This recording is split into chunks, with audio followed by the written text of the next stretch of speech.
السلام علیکم، امید ہے کہ آپ سب لوگ خیریت سے ہوں گے۔ آج کے اس ولاگ کے اندر کچھ خبریں آپ سے شیئر کرنی ہے۔ خیبر پختونخوا کا صوبہ وہ کرنے جا رہا ہے جو شاید ماضی قریب میں ہم نے نہیں دیکھا کہ کسی اور صوبے نے وہ کیا ہو۔ اس کی کیا تفصیلات ہیں وہ آپ کو بتاؤں گا۔ کچھ مزید خبریں پاکستان سے، پاکستان کے باہر سے کوشش ہوگی کہ وہ بھی آپ سے شیئر کی جائیں۔ پہلی خبر جو آپ سے شیئر کرنی ہے، گزشتہ رات کو جو گرفتار کیا گیا تھا عامر مغل صاحب کو، جو پاکستان تحریک انصاف کے اسلام آباد سے MNA کے کینڈیڈیٹ بھی تھے، اور فارم 45 کے تحت وہ یہ کہتے ہیں، دعویٰ یہ کرتے ہیں کہ وہ جیتے ہوئے ہیں، اور آپ کو پتا ہے وہ سارا معاملہ ٹریبیونل میں بھی پہنچا ہوا ہے، اور مصطفیٰ نواز کھوکر صاحب بھی یہ گواہی دیتے ہیں کہ جناب میں اس کے اوپر حلف دینے کے لیے تیار ہوں کہ آلدو کہ میں تو ہارا ہوں لیکن ان حلقوں میں تحریک انصاف جیتی ہوئی ہے جہاں پہ وہ بھی الیکشن لڑ رہے تھے۔ پر اینی وے، عامر مغل صاحب کو گزشتہ رات کو گرفتار کیا گیا جب CDA نے وہاں پہ کارروائی کی، اور اب ان کے اوپر انسداد دہشت گردی کے قانون کے تحت ایک مقدمہ درج کر دیا گیا، 780A کا مقدمہ، اور پھر ان کو آج دہشت گردی کی عدالت میں پیش کیا گیا۔ وہاں پہ پولیس نے ان کا ریمانڈ مانگا، ریمانڈ نہیں دیا جج صاحب نے، اور ان کو جوڈیشل کر دیا، یعنی اب ان کو جیل بھیج دیا جائے گا اور پھر ان کی ضمانت وغیرہ اپلائی ہوگی۔ انہوں نے وہاں پہ تفتیشی نے کہا کہ جناب ان سے راڈ برآمد کرنی ہے جو انہوں نے حملہ کیا۔ اب یہ سب کچھ کیمرے کی آنکھ نے دکھایا، سب کچھ آلموسٹ ہم لائیو دیکھ رہے تھے وہاں سے، جس قسم کی فوٹیجز آ رہی تھی سوشل میڈیا کے اوپر آ رہی تھی، لیکن اس کے باوجود وہ یہ کہہ رہے ہیں کہ انہوں نے حملہ کر دیا اور راڈ انہوں نے برآمد کرنا تھا۔ اور اس سے آپ اندازہ لگا لیں کہ پاکستان میں دہشت گردی کی کتنا بڑا مسئلہ ہے، اور ہمارے جوان شہادتیں دیتے ہیں، ہمارے پولیس کے جوان شہادتیں دیتے ہیں، فوج کے جوان، رینجرز کے، تمام سیکیورٹی ایجنسیوں کے، ایون خفیہ ایجنسیوں کے اہلکار جو ہے وہ آئے روز آپریشنز کرتے ہیں جن کا ہمیں پتہ ہی نہیں ہوتا، پر وہ اپنی جانوں کو خطرے میں ڈال کے دہشت گردوں کا مقابلہ کرتے ہیں۔ اور یہاں پہ ہم دہشت گردی کا پرچہ کس کے خلاف دے رہے ہیں کہ ایک بندہ جو کھڑا وہاں پہ احتجاج کر رہا ہے کہ بھائی آپ ادھر کیوں آئے ہمارے سیکٹریٹ کو گرانے کے لیے۔ تو ہم خود اس نظام کو مذاق نہیں بناتے، اس طرح کی چیزوں کو ہم خود غیر سنجیدہ نہیں بناتے۔ جب اس طرح کی چیزوں کے اندر ہم دہشت گردی ڈالیں گے تو جب کہیں پہ اور کوئی دہشت گردی کا واقعہ ہوگا تو پھر اس کو ہم کیسے جسٹیفائی کریں گے، یا کس طرح آپ یہ ایکسپیکٹ کریں گے کہ لوگ اس کو سنجیدگی سے لیں۔ تو میرے خیال میں یہ بڑا انفارچونیٹ صورتحال ہے، جو اکثر یہ ہوتا ہے کہ خام خواہ جناب دہشت گردی کے مقدمے لوگوں کے اوپر کر دیے جاتے ہیں۔ اچھا، جو میں نے آپ کو کہا تھا کہ خیبر پختونخوا وہ کرنے جا رہا ہے جو پہلے شاید ہی کسی صوبے نے اس طرح کیا ہو، اس کو عالمی ادارے بھی رپورٹ کر رہے ہیں، یہ سامنے آپ دیکھ سکتے ہیں۔ BBC بھی جناب اس کو رپورٹ کر رہا ہے۔ بنیادی طور پہ BBC یہ کہہ رہا ہے کہ علی امین گنڈا پور وہ کر رہا ہے جو مطلب کہ روٹین نہیں ہے، دوسرے صوبے جناب ایسی حرکت نہیں کرتے، ایسی بات نہیں کرتے جو علی امین گنڈا پور کرنے جا رہا ہے خیبر پختونخوا کے اندر۔ اور علی امین صاحب کیا کرنے جا رہے ہیں جناب؟ علی امین صاحب نے PTI کی خیبر پختونخوا حکومت وفاق سے پہلے صوبائی بجٹ پیش کرنے جا رہی ہے جناب۔ جی ہاں جی، اس کو پیش کر کے وہ کیا حاصل کرنا چاہتے ہیں آئی ڈونٹ نو۔ میرے خیال میں ایک تو وہ حکومت میں دباؤ ڈالیں گے، اپنے جو ملازمین ہیں ان کو وہ اس میں تنخواہوں میں اضافہ بھی دیں گے، ٹیکس بھی کم لگائیں گے۔ غالباً یہ 1600 ارب روپے کا کوئی بجٹ پیش کرنے جا رہے ہیں، اور یہ آج ہی کہا جا رہا ہے کہ بائی دا ٹائم یہ ویڈیو آپ دیکھ رہے ہیں ہو سکتا ہے کہ اس وقت تک یہ پیش کر دیا گیا ہو۔ اس میں کافی پیش رفت ہوئی ہے۔ علی امین گنڈا پور اس میں کافی ذاتی جسے آپ کہتے ہیں دلچسپی لے رہے ہیں۔ مزمل اسلم صاحب وہاں پہ ہیں، بہت سارے منصوبوں کے اوپر بات ہو رہی ہے کہ کس طرح ترقیاتی منصوبے کرنے ہیں۔ جو صحت کارڈ ہے اس کی بھی جناب کوشش ہوگی کہ اس میں بھی جو لوگوں کو پیسے ملتے تھے اس میں بھی انکریز کیا جائے، کیونکہ مہنگائی ہو گئی ہے۔ تو صبح سے لے کے شام تک جو ہے علی امین گنڈا پور صاحب بہت ساری چیزیں ہیں جس میں وہ میٹنگز بھی کرتے ہیں، بہت سارے فیصلے بھی کرتے ہیں، اور ان ساری چیزوں میں علی امین صاحب تو چلا ہی رہے ہیں صوبہ۔ علی امین کے جو بڑے بھائی ہیں فیصل امین گنڈا پور صاحب، وہ بھی آپ کو ہر جگہ پہ نظر آتے ہیں، اور وہ آپ دیکھتے ہیں کہ جناب چاہے رات ہو دن ہو ہر جگہ پہ وہ کام کر رہے ہیں۔ تو علی امین گنڈا پور صاحب جناب یہ وفاق کو ایک سرپرائز دینے جا رہے ہیں، ان سے پہلے جناب یہ بجٹ پیش کر دیں گے۔ دوسری طرف IMF سے ابھی مذاکرات بھی ہو رہے ہیں، چیزیں فائنل ہونی ہے، ہو سکتا ہے صوبوں کے بجٹ کی بھی اس میں کوئی بات ہو۔ تو علی امین جو ہے نا انہوں نے بھی بنیادی طور پہ کہہ دیا ٹھیک ہے اگر آپ مجھے نہیں بلاتے SIFC کے اجلاس میں، ایپکس کمیٹی کا اجلاس ہے، تمام وزراء اعلیٰ کو آپ نے بلایا، مجھے نہیں بلاتے تو پھر NG صحیح، ٹھیک ہے پھر ہم بھی اسی طرح چلیں گے۔ تو جناب یہ وہ خبر ہے، بڑی خبر ہے جس کو BBC بھی رپورٹ کر رہا ہے۔ اچھا، ایک اور جو اس وقت بڑی خبر بنی ہوئی ہے وہ آپ کو پتا ہے شاعر احمد فرحات صاحب جو ہیں وہ غائب ہیں۔ آج جسٹس محسن اختر کیانی صاحب کی عدالت میں وہ مقدمہ بھی چلا، وہاں پہ جسٹس صاحب نے بڑے سخت ریمارکس دیے. پولیس نے یہ بتایا کہ معلم جبا کے قریب کہیں پہ ان کا کوئی ٹیلی فون وغیرہ کا سگنل ملا ہے، یا کوئی جسے آپ کہتے ہیں جیو فینسنگ وغیرہ جو بھی کرتے ہیں وہ وہاں پہ پتا چلا ہے. وہاں پہ کچھ لگتا ہے کہ ادھر سے جو ہے شاید وہ ادھر ہیں، آئی ڈونٹ نو اب ادھر ہیں یا نہیں ہے، لیکن پولیس نے عدالت میں یہ بتایا. جسٹس محسن اختر کیانی صاحب نے بڑے سخت ریمارکس دیے. انہوں نے حساس اداروں کے افسران کو طلب بھی کیا ہے، سیکرٹری دفاع کو بھی طلب کیا. انہوں نے کہا جی وہ ذاتی حیثیت میں طلب ہو. اب یہ جو ساری چیز ہے اب یہ جس طرف جا رہی ہے ایک بین الاقوامی خبر بنتی جا رہی ہے. جس طرح میں نے آپ کو پہلے بھی کہا تھا کہ احمد فرات نے کیا ٹویٹس کی، کیا باتیں کی، کیا ویڈیو شیئر کی، یقین کیجئے مجھے نہیں پتا، میری نظر سے نہیں گزری، آلدو کہ میں روز ہی سوشل میڈیا چیک کرتا ہوں.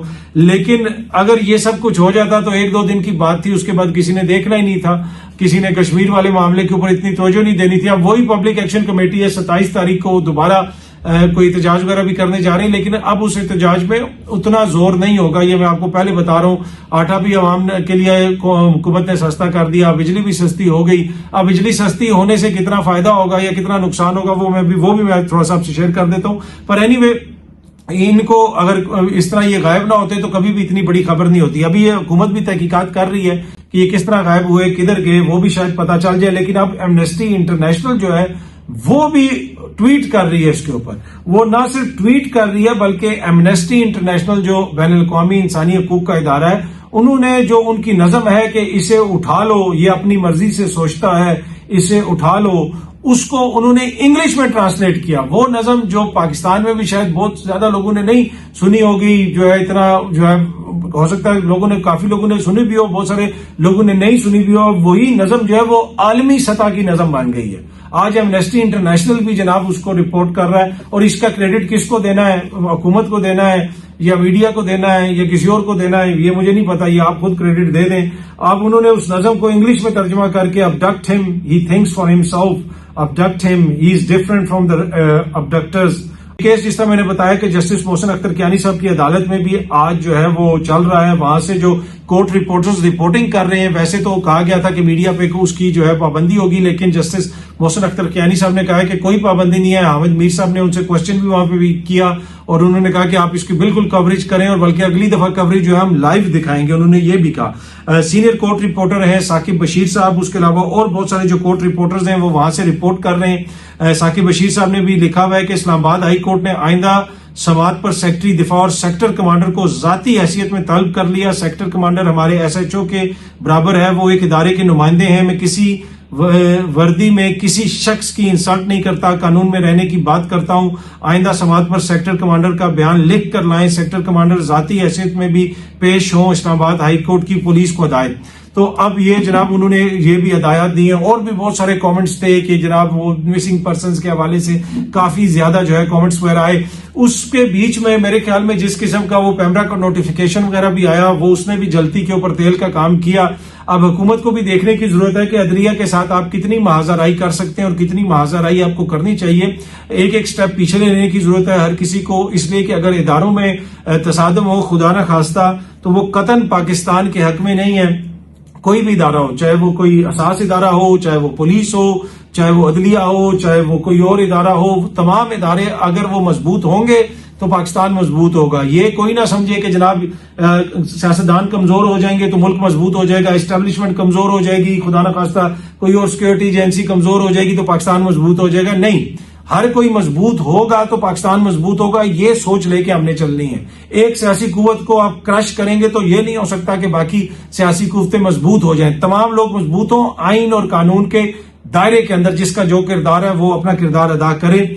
تو جناب یہ آج ہیئرنگ وغیرہ ہوئی. اب غالباً 29 مئی کو دوبارہ ہیئرنگ رکھی گئی ہے اور کافی سخت ریمارکس وغیرہ دیے، اور جسٹس محسن اختر کیانی نے یہ بھی کہا کہ وہ اس کا فیصلہ وغیرہ بھی لکھیں گے. اچھا، ایک اور خبر جو آ رہی ہے صحافیوں کے حوالے سے ہی، صحافی نصر اللہ گڈانی جو ہیں ان کو گولیاں وغیرہ لگی تھیں سندھ کے اندر، اور اب خبر یہ آ رہی ہے کہ وہ بھی جاں باک ہو گئے ہیں اب زخموں سے، اور وہ ان کا علاج وغیرہ کہیں پہ ہو رہا تھا. اور حامد میر صاحب نے بھی اس کے اوپر ایک ٹویٹ کی ہوئی ہے. انہوں نے ان کی ویڈیو شیئر کی ہوئی ہے، اور سندھ کے جو اندرونی مسائل وغیرہ تھے، اندرون سندھ کے گندا پانی ہے یہ وہ، اس کی وہ رپورٹنگ کرتے تھے. کبھی اس میں موٹر سائیکل چلا کے ان کے اوپر FIRs وغیرہ بھی غالباً ماضی میں ہوتی رہی ہیں. یہ حامد میر صاحب نے لکھا ہوا ہے، انہوں نے جو ٹویٹ کی ہوئی ہے اس میں وہ لکھتے ہیں کہ another journalist Nasr Allah Gadani martyred in the line of duty. Look at his reporting style. He highlighted civic problems of Sindh very courageously, and that's why he was arrested again and again. Finally powerful people silenced him. Sindh police was his biggest enemy. تو یہ جناب نصر اللہ گڈانی جو صحافی ہیں ان کے حوالے سے حامد میر صاحب نے بھی یہ ٹویٹ کی ہوئی ہے. اچھا، شوکت بسرا صاحب جو ہیں آپ کو پتا ہے پاکستان تحریک انصاف کے رہنما ہیں، اور عابد شیر علی صاحب جو ہیں وہ نون لیگ کے رہنما ہیں، اور دونوں جو ہے وہ باتوں میں تو آپ کو پتا ہے ان کی باتوں میں جو ہے بڑی دلچسپ قسم کی گفتگو فرماتے ہیں. تو ایک پروگرام میں تھے منصور علی خان صاحب کے پروگرام میں، تو وہ عابد شیر علی صاحب نے کہا کہ جی مہنگائی بھی کم ہو گئی، آٹا بھی یہ ہو گیا وہ ہو گیا. تو وہ شوکت بسرا صاحب نے ایک چیلنج کیا، بھائی یہ کیا مطلب کدھر مہنگائی کم ہوئی، کدھر ہوئی ہے؟ تو عابد شیر علی صاحب نے انہوں نے کہا کہ آپ نے کبھی اپنی جیب سے کوئی خرچہ کیا ہو تو آپ کو پتا ہونا. تو وہ کافی کلپ وائرل ہوا ہے، بڑا وہ لائٹ ہارٹڈ سا ہے. اسی طرح جس طرح میں نے کہا کہ عابد شیر علی صاحب جو ہیں وہ اس طرح کی باتیں کرتے ہیں، تو شوکت بسرا صاحب جو ہیں ان کا بھی ایک اپنا منفرد سٹائل ہے. اس دن وہ میرے پروگرام میں آئے ہوئے تھے تو حکومتی شخصیت سے کچھ پوچھا تو وہ کہتے ہیں بھائی ان سے کیوں پوچھ رہے ہیں، انہوں نے تو باتھ روم بھی جانا ہو تو یہ اجازت لیتے ہیں. تو اس قسم کی وہ شوکت بسرا صاحب باتیں کرتے ہیں. پر اینی وے یہ سامنے آپ دیکھ سکتے ہیں اپنے ٹویٹر اکاؤنٹ سے بھی انہوں نے ٹویٹ کیا، تو یہ کہیں پہ شوکت بسرا صاحب نے بات بھی کی. انہوں نے کہا کہ ایک یہ فیصل واڈا صاحب کے حوالے سے وہ یہ کہہ رہے ہیں کہ ایسا نمونہ بھی ہے جو کہتا ہے کہ وہ پراکسی نہیں ہے، بندہ اس سے پوچھے کیا تجھے تیری عقل اور ذہانت کی وجہ سے ٹی وی پر بلایا جاتا ہے، یا دوسری جماعتوں نے اس لیے تجھ جیسے نمونے کو ووٹ دیے کہ جناب بڑے ویژنری آدمی ہیں، اگلا سیاستدانوں کا حسن ایوب ہے اور باتیں چیک کرو اس کی.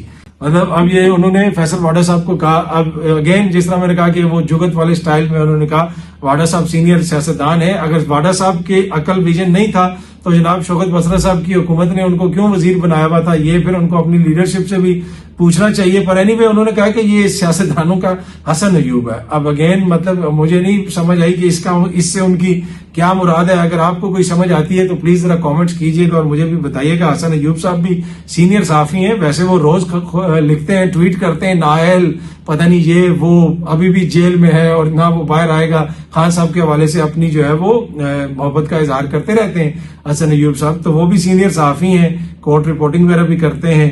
تو ان کے بارے میں انہوں نے یہ کہا ہے. تو اس پہ دونوں واقعات پہ جو میں نے عابد شیر علی صاحب والا بھی اور یہ بھی، تو اپنی رائے بھی آپ ضرور دیجیے گا کامنٹس میں. کل لاہور سے فیض نے یا کسی نے کامنٹ کیا ہوا تھا، I don't know Faiz, maybe I am ایم فارگیٹنگ، جو نام مجھے بھول رہا ہے، پر انہوں نے لاہور سے کیا تھا کہ آپ نے میرا نام ضرور ویڈیو میں مینشن کرنا ہے. تو میں نے آپ کا لاہور سے جو آپ نے کامنٹ کیا ہوا تھا اور آپ روز دیکھتے ہیں ہمارا ولاگ، آپ کا بہت بہت شکریہ، تھینک یو سو مچ. اچھا جی، یہ جو عدلیہ والا مسئلہ ہے نا، یہ حکومت کے لیے کافی مشکل کھڑی کر سکتا ہے. اس کی بنیادی وجہ یہ ہے کہ اگر ان معاملات کو سلجھایا نہیں گیا تو تناؤ بڑھے گا. اور بلکہ اس دن حکومتی ایک شخصیت سے میری بات ہو رہی تھی تو میں نے ان سے پوچھا مختلف چیزوں کے بارے میں. انہوں نے کہا کہ یار آپ کو یہ عدلیہ والا مسئلہ کدھر جاتے ہوئے لگتا ہے؟ انہوں نے کہا کہ یہ ہمارے لیے کافی مشکل پیدا کر سکتا ہے. تو حکومت کے اندر بھی کچھ لوگوں کو اس چیز کا ادراک ہے، تو بہتر یہی ہے کہ معاملات کو اچھے طریقے سے نمٹا لیا جائے. اچھا، ایک اور خبر جو آپ سے شیئر کرنی ہے، بڑی امپورٹنٹ خبر ہے. یہ وہ بجٹ والی تو میں نے آپ کو بتا دی، لیکن اس کے علاوہ جو ایک اور امپورٹنٹ خبر ہے وہ یہ ہے کہ بجٹ میں علی امین صاحب تنخواہیں تو بڑھا رہے ہیں، لیکن دوسری طرف لگ رہا یہ ہے کہ بجلی کی قیمتوں میں بھی اضافہ کرنے والی ہے شہباز حکومت. کیپیسٹی جو پیمنٹس ہیں وہ بھی ہم نے کرنی ہے، بجلی کی یونٹ کی قیمت میں بھی اضافہ ہو سکتا ہے. اب یہ ڈالر انڈیکسڈ ہیں، جو ہم بجلی پیدا کرتے ہیں وہ ڈالر کے ریٹ کے ساتھ وہ جڑا ہوا ہے، ڈالر انڈیکسڈ ہے. ڈالر اوپر جاتا ہے تو پھر وہ اس کی قیمت بڑھ جاتی ہے، کیپیسٹی چارجز بھی بڑھ جاتے ہیں. یہ پوری خبر آج ایکسپریس ٹریبیون کے اندر بھی ہے. اور یہ بہت سارے جو معاہدے ہوئے تھے، آئی پی پیز کے معاہدے جو غالباً 90s میں ہوئے تھے پیپلز پارٹی کے دور میں، پھر اس کے بعد نون لیگ کی حکومت تھی، پھر اگلے جو 2000 کی دہائی کے بعد پھر جو نون لیگ کی حکومت آئی اس میں بھی کچھ معاہدے ہوئے، وہ بھی کچھ ڈالر انڈیکس وغیرہ ہیں. اب وہ جو پہلے 90s میں معاہدے ہوئے تھے آئی پی پیز والے، جنہوں نے اس ملک کو صحیح معنوں میں عوام کو تیل دیا ہے، اب ان کی رینیول ڈیٹ آنے والی ہے. وہ جو معاہدے تھے نا وہ 20 سال کے تھے کہ کتنے، اب وہ 20-25 سال جتنے بھی ہیں وہ 30 سال وہ پورے ہونے والے ہیں.